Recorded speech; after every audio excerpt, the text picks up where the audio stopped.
When I first bought the old lake house, tucked away at the far edge of the water where the tree line thickened and the road narrowed into a gravel path, I had no idea just how much attention it would draw.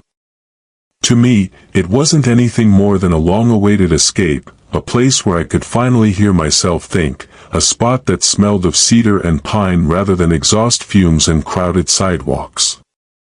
I had worked my entire adult life in the kind of job that ate up years without me even noticing, the kind of work where days bled into nights, and nights bled into endless meetings that never seemed to matter once they were over. The lake was supposed to be different. It wasn't just water and land, it was history. My grandfather used to bring me here when I was a boy, teaching me how to fish, how to listen to the rhythm of the ripples, and how to respect the silence that only nature could provide. The day I signed the deed, I felt like I was taking back a piece of myself, something that had been lost under the weight of deadlines, mortgages, and city traffic. The house itself was nothing impressive to anyone else's eye, I imagine. A weathered two-story cabin with green shutters that had faded into more of a dull olive, a front porch that creaked like an old man's bones, and a stone chimney that leaned just slightly to the left as if it had grown tired of standing perfectly upright all these years. The dock stretched a good 50 feet into the lake, its planks worn smooth by decades of wet footprints and fishing chairs dragged back and forth by generations before me. It was peace, and it was mine. Or so I thought.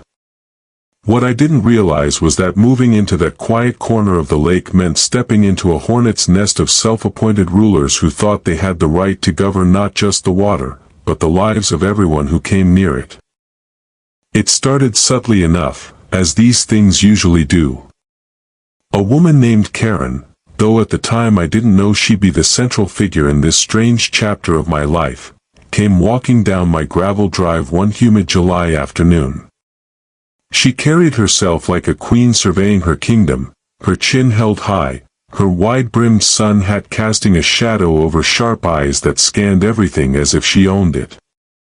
Behind her waddled a small, overweight terrier, yapping at my heels the second I stepped out onto the porch. She didn't waste time on pleasantries. "You must be the new owner," she said, her voice dripping with a mix of welcome and warning. I nodded, introducing myself, extending my hand out of habit. She didn't take it. Instead, she pulled a thick folder from the tote bag slung over her arm and placed it squarely on the porch railing. "Lakewood Shores Homeowners Association," she announced, as if that explained everything. "We'll need your signature, and of course your first payment. We collect quarterly." I blinked at her, flipping open the folder only to find pages upon pages of rules, bylaws, fee structures, and diagrams of what seemed like every dock, boat, and shoreline property around the lake. "There must be some mistake," I said, scanning through the packet. "This property doesn't belong to a development. It's been in private hands for over a century. My deed doesn't mention any HOA." Her lips pursed into a thin line, the kind of expression that suggested she wasn't used to being contradicted. "Oh, you'll find that everyone on this lake is under our care. We maintain the docks, we enforce the noise limits, and we keep the riffraff out. You'll find it's much easier to cooperate." The way she said "care" made my skin crawl. I wasn't looking for trouble. I had come out here to escape it. So, I smiled politely, closed the folder, and handed it back to her. "I appreciate the information," I said, "but I won't be needing to join. My property stands on its own, and I'll take care of it myself." That should have been the end of it. But Karen wasn't the kind of person to let things end simply. Her smile, if you could call it that, was more of a grimace as she snatched the folder back, her dog yapping louder, perhaps feeding off her irritation. "We'll see about that," she said flatly before marching back up the drive, her heels crunching on the gravel like punctuation marks to a sentence I didn't yet understand. That night, as I sat on the porch with a cold beer in my hand, watching the sun sink behind the tree line and paint the lake orange, I tried to brush off the encounter. People like her existed everywhere, control freaks who thrived on the illusion of power, who needed others to bend to their rules to feel important. I figured she'd move on once she realized I wasn't interested. But in the days that followed, I started noticing little things that told me she wasn't going to let this go. A car I didn't recognize parked just beyond my drive, its driver pretending to scroll on their phone but glancing toward my house. A notice pinned to my mailbox about community standards, written in the same sharp handwriting I'd seen on the HOA packet. Even a group of neighbors, strangers to me, slowed their boats near my dock, pointing and whispering like I was some kind of outsider trespassing on their sacred ground. It wasn't until the third week that things escalated. I was out early, raking up branches after a storm, when I heard the crunch of tires on gravel. A sheriff's cruiser pulled into my drive, lights flashing but siren off. Two deputies stepped out, adjusting their belts as they approached. "Morning," one of them said, "we got a call about a disturbance. Something about you refusing to comply with Lake Association rules."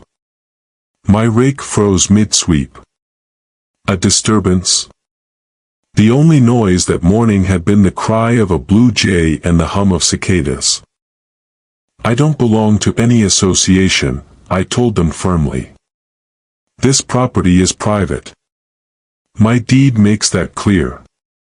They exchanged a glance, the kind cops do when they're trying to decide if a situation is worth the paperwork. Before I could say more, Karen appeared at the edge of the drive, dressed like she was headed to Sunday brunch, pearls, pressed slacks, and that same damn hat. "Officers," she called, her voice carrying like a foghorn. "This man is refusing to join the HOA. He's disrupting the harmony of our lake community. We need him cited immediately." She strutted toward us, waving a clipboard like it was some kind of legal warrant. The deputies looked uneasy, shifting their weight from one foot to the other. I could see it in their eyes, they knew this was nonsense. But Karen's type had a way of pressuring people, making them second-guess themselves. I took a deep breath, wiped the sweat from my brow, and walked calmly to my truck parked in the drive. Inside the glove compartment, beneath the insurance papers, was a copy of my deed, something my lawyer had advised me to keep handy just in case. I unfolded it, smoothed it out against the hood, and pointed to the highlighted section. "This lake," I said clearly, "is not governed by any HOA. In fact," I tapped the page for emphasis, "the water itself, and all docks built upon it, are deeded as part of my property. I don't just own this house. I own the lake." The silence that followed was heavy, broken only by the distant splash of a fish jumping. The deputies leaned in, scanning the document, their expressions shifting from skepticism to mild surprise. Karen's face, on the other hand, twisted into a mask of outrage. "That's impossible," she snapped. "No one owns the lake. The lake belongs to the association. It's always been that way."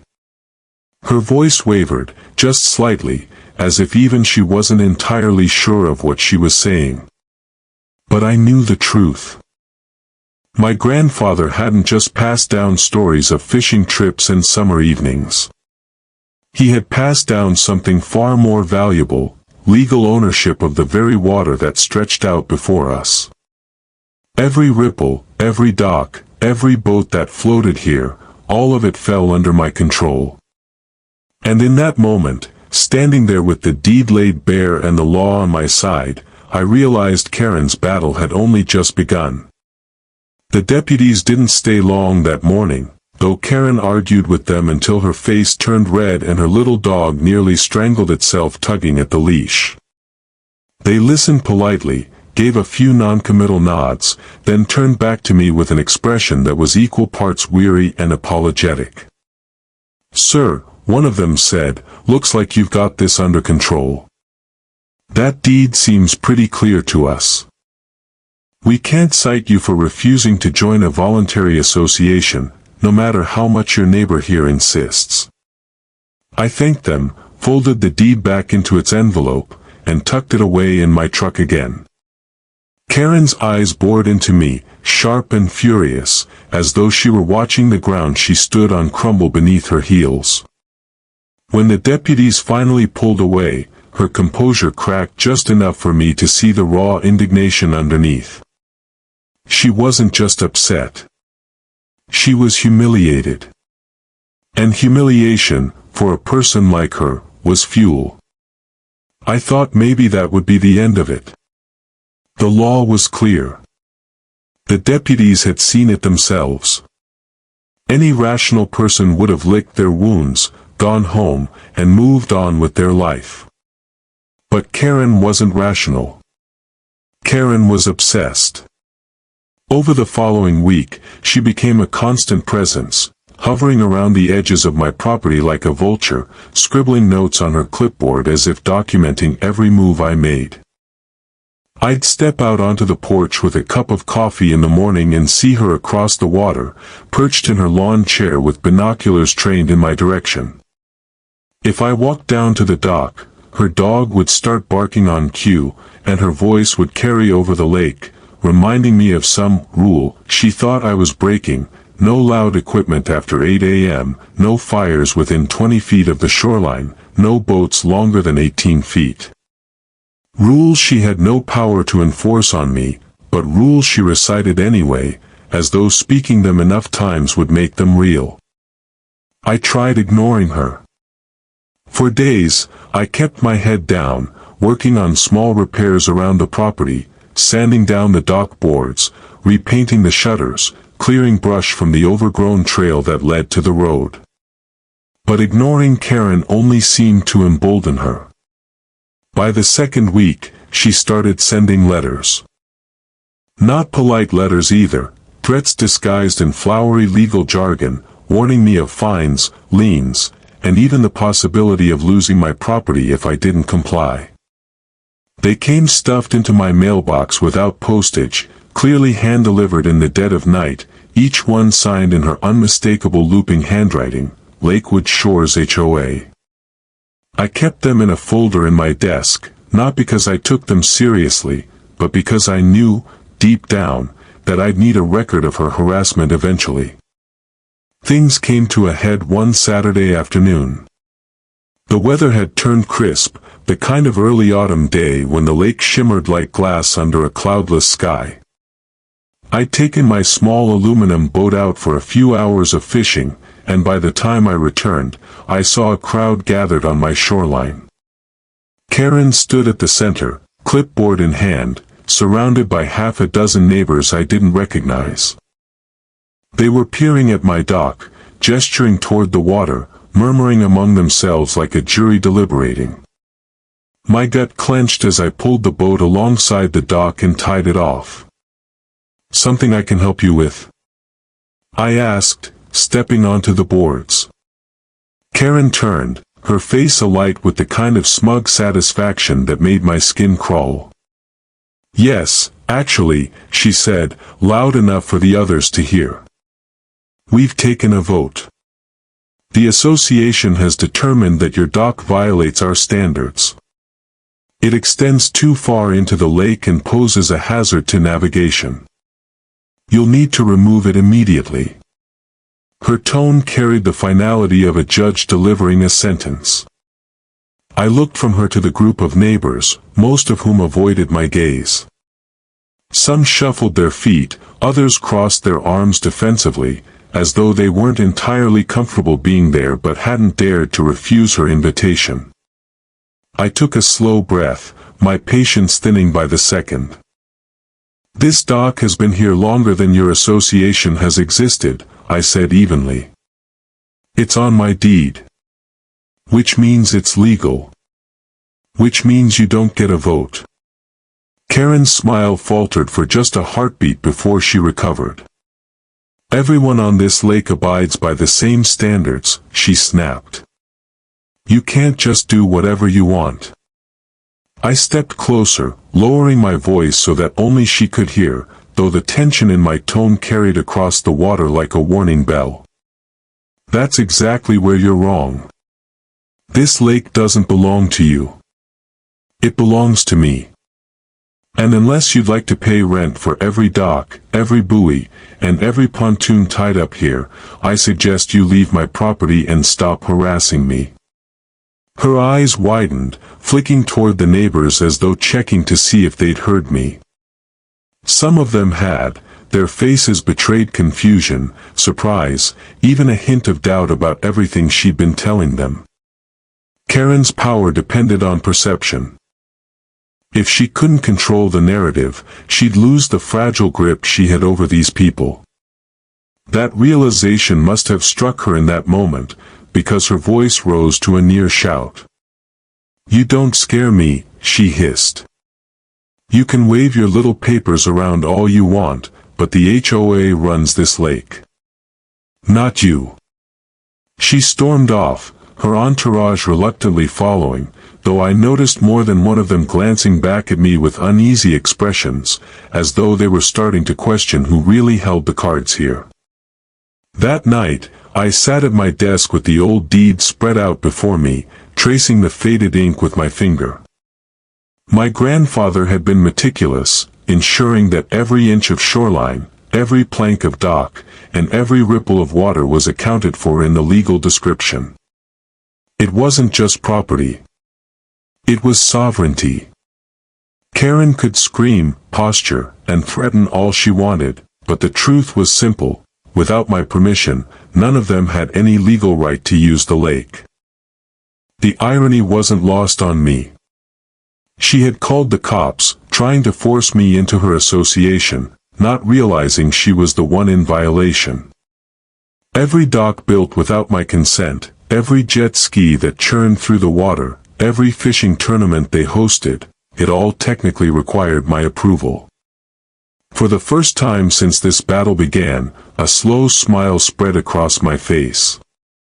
Karen thought she was the queen of this lake, the self-appointed ruler everyone had to answer to. But she had no idea that I wasn't just some stubborn holdout refusing to join her little club. I was the landlord of her kingdom. And soon, she was going to learn exactly what that meant. The shift in power didn't happen overnight, but I could feel it beginning the very next morning. For the first time since I'd moved in, a couple of my neighbors actually waved at me as they motored past on their pontoon. Not enthusiastic waves, hesitant, almost guilty, like kids caught sneaking cookies from the jar. But it was acknowledgement. They knew now that Karen's authority wasn't absolute, and that knowledge had cracked the perfect image she'd built around herself. Still, Karen wasn't one to back down. Her pride was too deep, her need for control too strong. And when a person like her feels that control's slipping, they don't retreat gracefully, they lash out. The first strike came in the form of noise. I woke up to the sound of chainsaws one Sunday morning, the kind of loud, grating roar that echoed across the water and rattled the windows in my bedroom. When I stepped outside, coffee steaming in my hand, I saw a crew of men hacking away at the row of cedars that lined the far side of my property. They weren't mine. They weren't even city workers. They were hired hands, working under Karen's direction.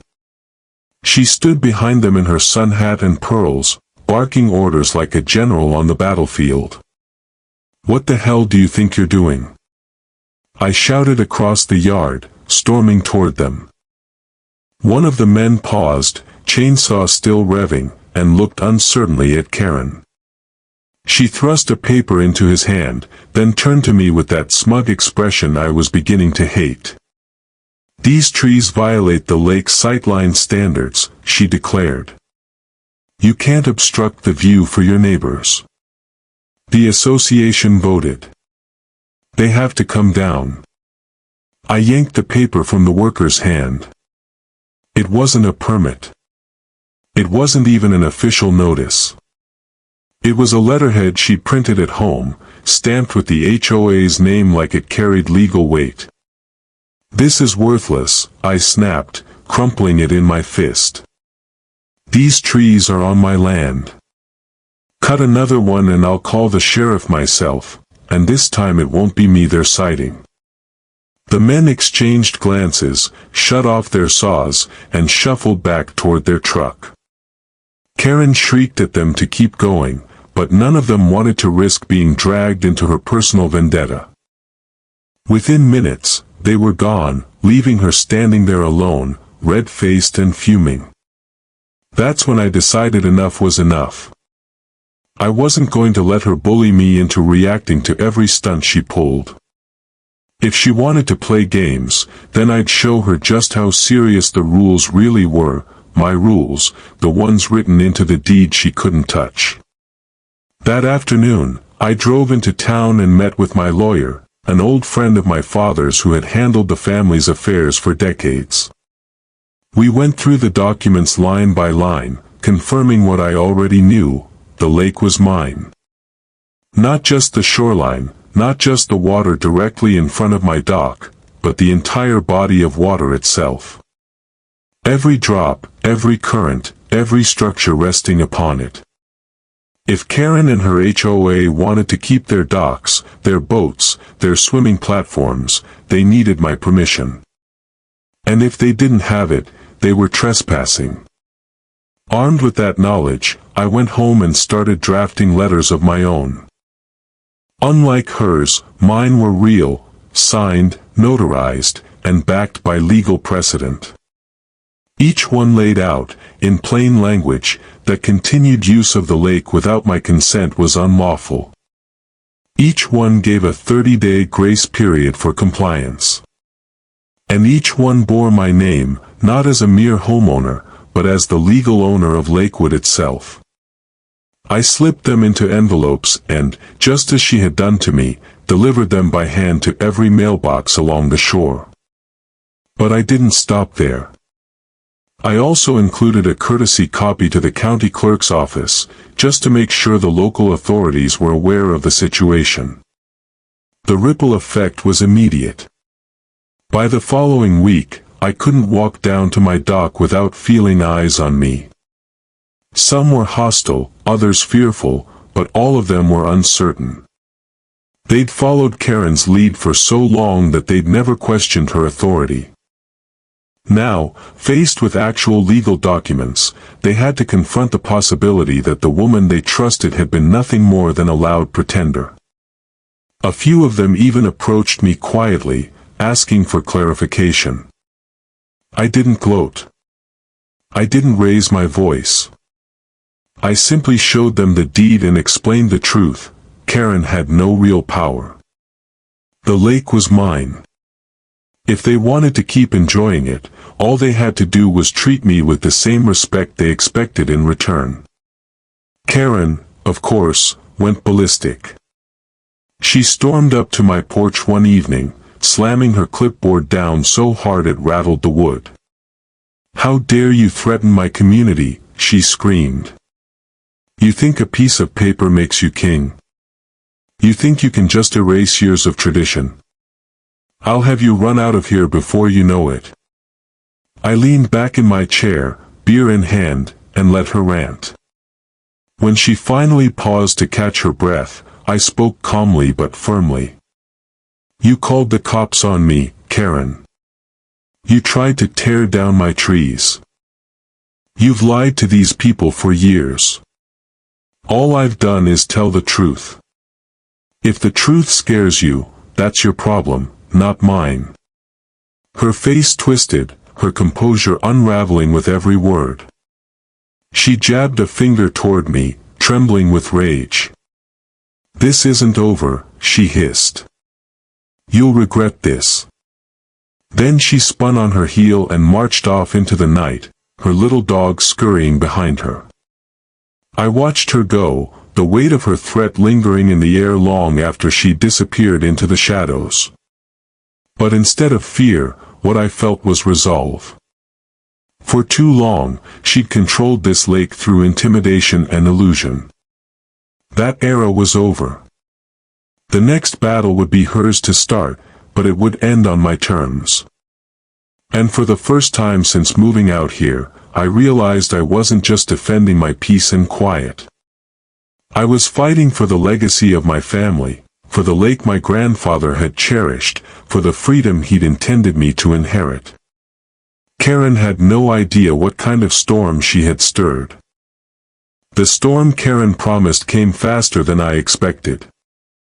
Within a week, it was clear she'd rallied her closest allies in the association, the ones who depended on her illusion of authority the most.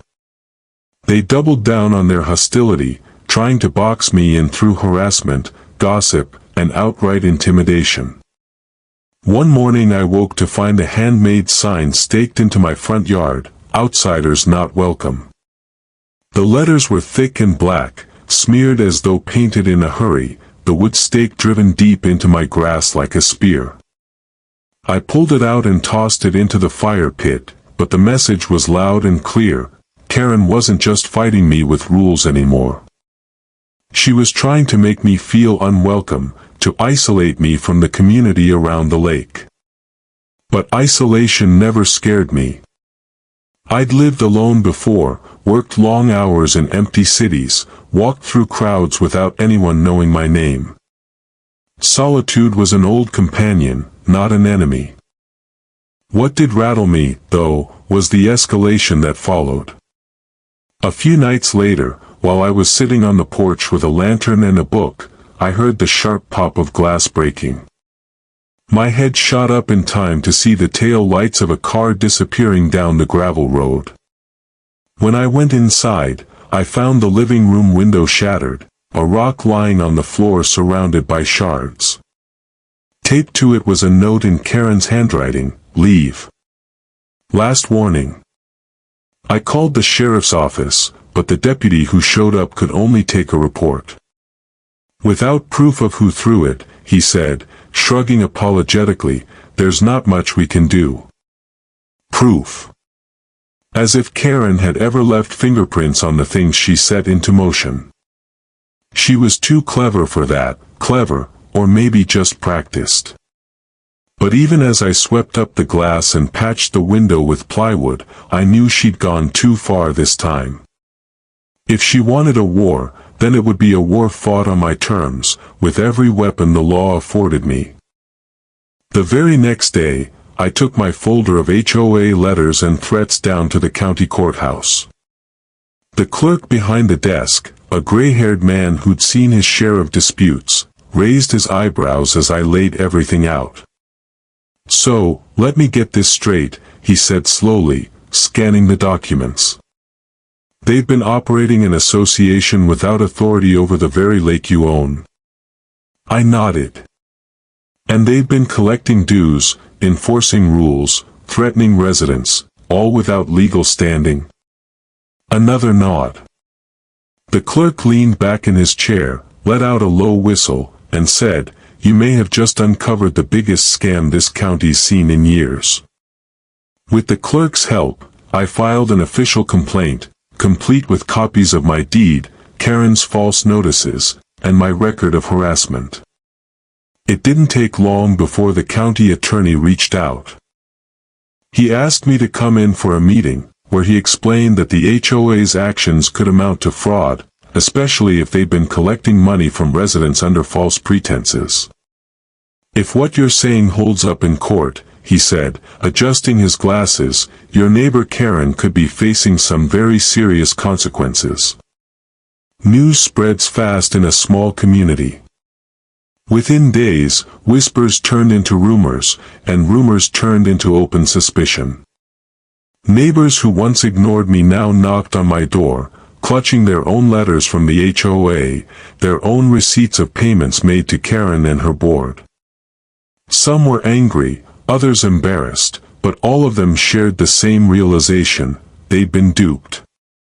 And the one man who had stood against it, the one they'd seen as stubborn or difficult, was the only one telling the truth all along.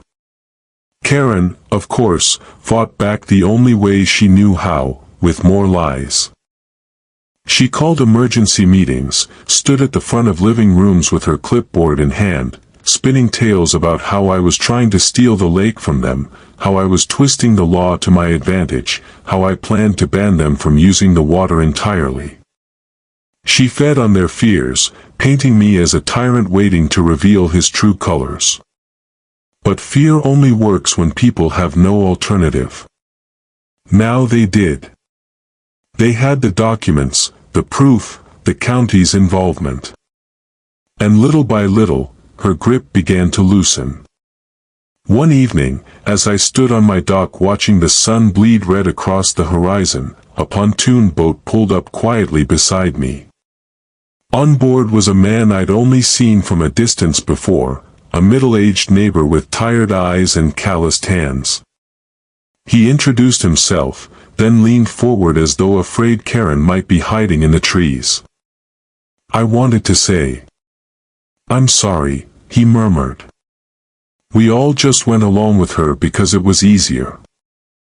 But now we see what she really is." He paused, staring out at the lake. This place was supposed to be peaceful. She turned it into a prison. I didn't gloat. I simply nodded, feeling the weight of his words settle into me. Because he was right. The lake was supposed to be freedom, a sanctuary. And somehow, Karen had twisted it into chains. That night, as I lay in bed listening to the wind ripple across the water, I realized the battle wasn't just about deeds and rules anymore. It was about restoring the lake to what it was meant to be, a place where no one person held power over the rest. Of course, Karen wasn't finished. People like her never admit defeat, no matter how overwhelming the evidence. And as I soon discovered, her last stand would be the most desperate, the most dangerous of all. She had already tried intimidation, harassment, even vandalism. What came next would test not just my patience, but my resolve to defend everything my grandfather had left behind. Karen's desperation showed itself in full force one gray October morning. I had just finished splitting firewood when I heard the wail of sirens echoing off the water. At first, I thought it was a passing emergency, an accident on the highway maybe, or someone in town needing help. But then the red and blue lights flickered down my gravel drive, and 3 sheriff's cruisers pulled in behind my truck. I stood frozen for a moment, axe still in my hand, as half a dozen deputies spilled out, hands resting on their holsters. The lead deputy called out to me, voice sharp, commanding, "Sir, step away from the weapon." It took me a second to realize they meant the axe. I leaned it against the chopping block, raising my hands. "What's this about?" I asked. One deputy produced a folded sheet of paper and read from it, a complaint alleging I had threatened members of the homeowners association with violence, that I was brandishing weapons on my property, that I'd made explicit threats to take the lake by force. My blood ran cold. Karen. Of course. She had gone nuclear, filing a false police report, hoping to paint me as dangerous, unstable, a menace who needed to be removed. But unlike Karen's clipboard games, this was no longer a matter of neighborhood politics. Filing a false report was a crime. And I had proof, dozens of letters in her handwriting, a record of harassment, the shattered window, witnesses who'd begun to turn against her. "Officers," I said steadily, "I think you've been misled. If you'll come inside, I'll show you everything." For a tense moment, they hesitated, hands still close to their weapons. But then the lead deputy gave a curt nod. I guided them inside, laid out the folder of documents, and walked them through the entire saga from the first day Karen had marched down my drive. By the time I was finished, their postures had softened. The lead deputy sighed, rubbing his forehead. "Looks like we're dealing with more than a neighbor dispute," he muttered. "We'll file this properly. And if what you're saying checks out, she's looking at serious charges." They left without another word, but not before one of them, a younger officer, gave me a quick nod, part apology, part acknowledgement. The hammer finally fell 2 weeks later. A county investigator, flanked by deputies, arrived at Karen's house with a warrant. I wasn't there to see it, but word traveled fast. The woman who had strutted around the lake like royalty was led out of her home in handcuffs, her face pale, her hat missing, her little dog barking frantically as if even it sensed the empire collapsing. She was charged with fraud, harassment, filing false police reports, and misuse of community funds. The so-called HOA she had run like a private fiefdom dissolved almost overnight, its remaining board members scattering like rats from a sinking ship. In the weeks that followed, the lake grew quiet again. The whispering stopped, the suspicious stares faded, and slowly, neighbors began to treat me less like an intruder and more like a fellow resident. A few even came by with pies, casseroles, or awkward handshakes, their way of saying thank you without having to admit just how wrong they'd been. I didn't hold grudges. Life's too short, and the lake had a way of washing away bitterness if you let it. Still, I kept the folder of Karen's letters locked in my desk, a reminder of how far she had gone, and how far I'd had to stand my ground. One crisp evening, as the last of the autumn leaves drifted onto the water, I sat on the end of my dock with a fishing pole in hand. The air smelled of wood smoke, the sky stretched wide and endless, and for the first time since I'd moved here, I felt the peace I'd been searching for. I thought of my grandfather then, of the summers we'd spent together on this very shoreline, of the pride in his voice when he'd tell me, "This lake is yours to protect."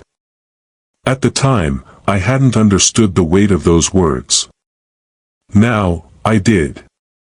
Protecting the lake hadn't meant guarding it from storms or erosion. It had meant guarding it from people like Karen, people who saw power as a crown to wear, not a responsibility to honor. Karen eventually left the county, her name whispered with equal parts anger and pity.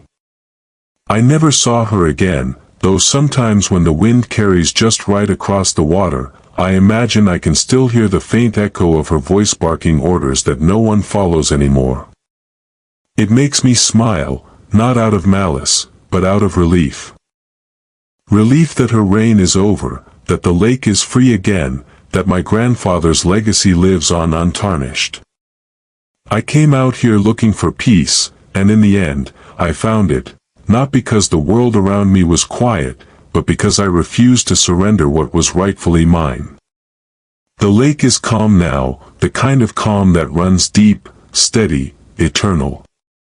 And as I cast my line into the still water, watching the ripples spread out into the fading light, I know one thing for certain, no matter how many Karens come and go, this lake will always be mine.